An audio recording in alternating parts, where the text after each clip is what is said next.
महामंत्र जय जपत महेशु, काशी मुक्ति हेतु उपदेशु। एक ऐसा महामंत्र है जिसको भगवान शंकर जो हैं अपने अंतर में जप रहे हैं। महामंत्र कहां जप रहे हैं? जीभ पर नहीं जप रहे हैं। महामंत्र जीह जपत महेशु, जीह माने हृदय में, अंतर में जप रहे हैं। प्रेमी भक्तों, उसको महामंत्र कहते हैं। ये ऐसा महामंत्र है जिससे संसार में जितनी भी भाषाएं हैं ये सब उससे निकली, और भाषाओं में मंत्र तंत्र निकले। प्रेमी भक्तों, तो उस महामंत्र को भगवान शंकर भी जप रहे हैं और कहते हैं कि सुमिर पवन सुत पावन नामू, अपने बस कर राखी रामू। वह पावन नाम जो है हनुमान भी जप रहे हैं जिस पावन नाम को। और अकबर ने एक गजल में कहा है कि अया अल्लाह ही अल्लाह है, नेहा अल्लाह ही अल्लाह है। वो सीरी नाम है अल्लाह का, जब उसको लेते हैं और चुपक जाती है तालू से जुबां, अल्लाह ही अल्लाह है। तो जब अल्लाह का नाम लेते हैं तो जिब्या ऊपर चिपक जाती है? जिसे खींचरी मुद्रा कहते हैं। खींचरी मुद्रा लगानी पड़ती है, तब वहां जो पावन नाम है, जो महामंत्र है, जो प्रभु का नाम है, जो जीह में हृदय में जो जप रहा है, जो स्वयं जप रहा है, उसको जानते हैं। प्रेमी भक्तों, देखा होगा आप लोगों ने, मुसलमान भाई वर्ष में 1 महीने रोजा रखते हैं। उस रोजे में रात्रि में खाते हैं और दिन में व्रत रहते हैं। दिन में अगर जिह्वा पर थूक भी आता है तो उसे बाहर थूकते रहते हैं। क्यों थूकते रहते हैं? कि जिह्वा पे जो चीज आती है वो नापाक हो जाती है, जूठी हो जाती है, अपवित्र हो जाती है। क्योंकि अंतर में जहां जिह्वा जुड़ी हुई है वहां उसके नीचे अल्लाह का नाम है, वह महामंत्र है जो नीचे रमण करता है। इसलिए जो है वो थूकते रहते हैं, लेकिन भले ही न पता हो तो ऐसा वो नाम है जिसकी महिमा कितनी महान है। प्रेमी भक्तों, वैसे तो कहते हैं कि 4 वाणियां हैं जिन्हें परा, पश्चंती, मध्यमा, बैखरी वाणी कहते हैं। बैखरी वाणी क्या है? बैखरी वाणी उसे कहते हैं जिसमें शब्द बिखर जाते हैं। जैसे किसी को कोई बुलाता है, जोर से कहता है, चिल्ला करके कहता है, उसे बैखरी वाणी कहते हैं। और दूसरे प्रकार की वाणी है मध्यमा। मध्यमा वाणी उसे कहते हैं जो हमारे आपका बोलने का जो माध्यम है, बोलने चालने का, सुनने का। और पश्चंत वाणी उसे कहते हैं जिसमें न ओठ चलते हैं न जिह्वा चलती है। जैसे पिता ने आकर के अपने बालक को पूछा कि बेटा तुमने भोजन कर लिया है? तो बेटा ने पश्चंत वाणी में कहा या कह दिया तो इसमें न ओठ चले और न जिह्वा चली। ये पश्चंत वाणी है। इसके बाद जो चौथी वाणी है जिसे परा कहते हैं, जो श्वास में रमण करती है, श्वास में रमण करती है। ये 4 वाणियां हैं। इन 4 वाणियों के बाद भी एक ऐसी वाणी है जिसे अनुपम वाणी कहते हैं, जो प्रभु का नाम है। प्रेमी भक्तों, रामचरितमानस के लिखने के पहले तुलसीदास जी ने उस नाम के लिए बताया, कहा कि वह नाम क्या है। कहते हैं कि रामा रमेति राम, महामंत्र जिसको भगवान भोलेनाथ जप रहे हैं, उस महामंत्र का सूत्र दिया है। सूत्र में कहते हैं कि रामा रमेति रामा, राम रामई मनोरमई सहस्त्र नाम तुल्यम सह राम नाम बरानने। कहते हैं कि रामा रमेत रामा, एक कहते हैं राम, या कहिए रकार अकार मकार, इन 3 मात्राओं से बना हुआ एक शब्द जिसे कहते हैं राम। और एक कहते हैं रमेत रामा, एक ऐसा राम का नाम है जो तुम्हारे अंतर में, तुम्हारी नस नस में, श्वास श्वास में रमण करता है। उसके लिए कहते हैं कि रामा रमेत रामा, रामा रमेत रामा, राम रामई मनोरमयी, सहस्त्र नाम तुल्यम सह राम नाम बरानने। अपने मुख जिह्वा से आप जो हैं 1000 बार राम राम कहें। सहस्त्र नाम तुल्यम, सहस्त्र माने 1000, 1000 बार राम राम कहें। और अंतर में जो रमण करने वाला जो राम का नाम है उसे केवल 1 बार उसका सुमिरन करें तो भी उसके बराबर नहीं हो सकता है। ऐसा वो राम का नाम विलक्षण है। प्रेमी भक्तों, जिस नाम के लिए, जिस नाम को जान करके प्रभु की भक्ति का अंकुरण होता है,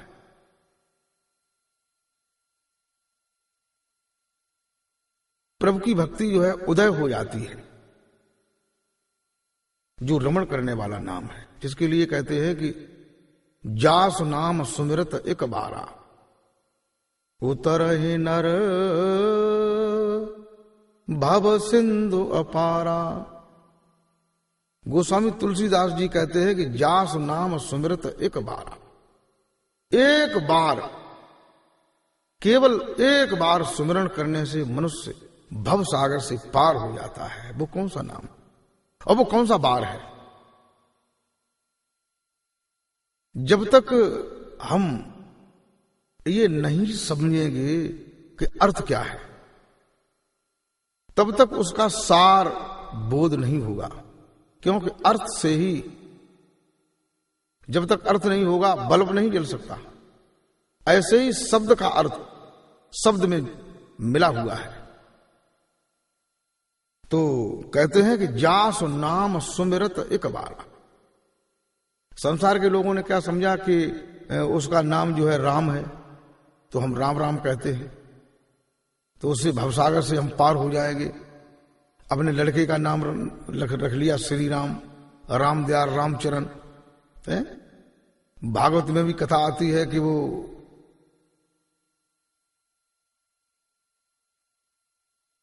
किसी ने अपना पुत्र का नाम नारायण रख लिया, अजामिल ने, तो नारायण कह के जो है जब अंत में मरा तब उसने नारायण कहा, भवसागर से पार हो गया है। लेकिन लोगों को ये नहीं मालूम कि अंत में राम कैसे कह पाएगा, नारायण कैसे कह पाएगा। प्रेमी भक्तों,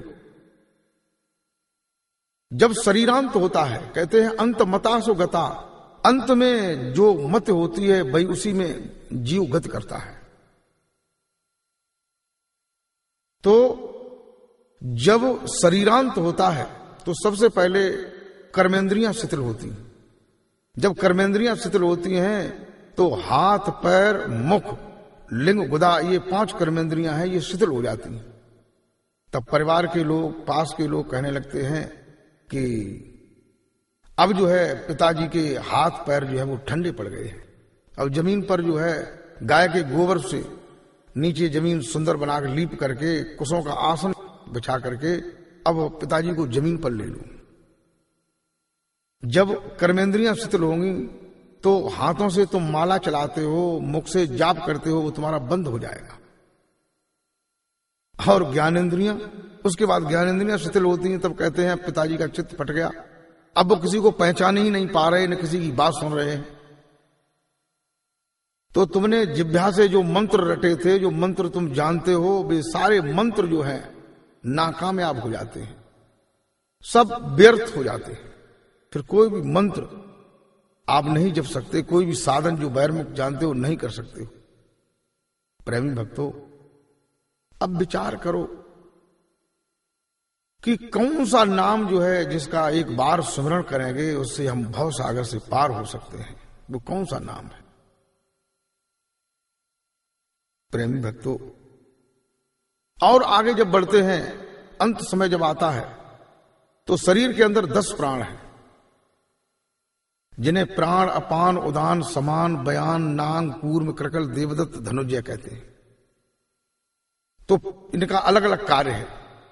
प्राण का कार्य है श्वास को चलाना, अपान का कार्य है गुदा द्वार पर रह करके अंतड़ियों की वायु को बाहर निकालना, और उदान जो है वो कंठ पर रहता है, कंठ पर रह करके जल के, भोजन के ग्रास को, घूंट को गटकता रहता है। समान प्राण जो है वो कंठ और नाभि के बीच में अंतड़ियों में रह करके भोजन को पचाता है। नाग प्राण से डकार आती है, कृकल से छींक आती है, देवदत्त से जमुहाई आती है, और कूर्म नाम का प्राण जो है वो पलकों को झपकाता है। ये पलकें झपकती हैं आंखों की, उसको कूर्म नाम का प्राण झपकाता है। और धनुजय नाम का प्राण जो है वो शरीर को फुलाता है। तो ये 10 प्राण हैं। इन 10 प्राणों के अलग अलग कार्य हैं। तो प्रेमी भक्तों, जब 10 इंद्रियां शिथिल हो जाती हैं, उसके बाद अब प्राण की बारी आती है। तो जब प्राण की बारी आती है तो सभी प्राण जो है मुख्य प्राण में मिल जाते हैं। जब मुख्य प्राण में मिल जाते हैं तो श्वास की गति बदल जाती है। तो श्वास फिर कैसे आती है?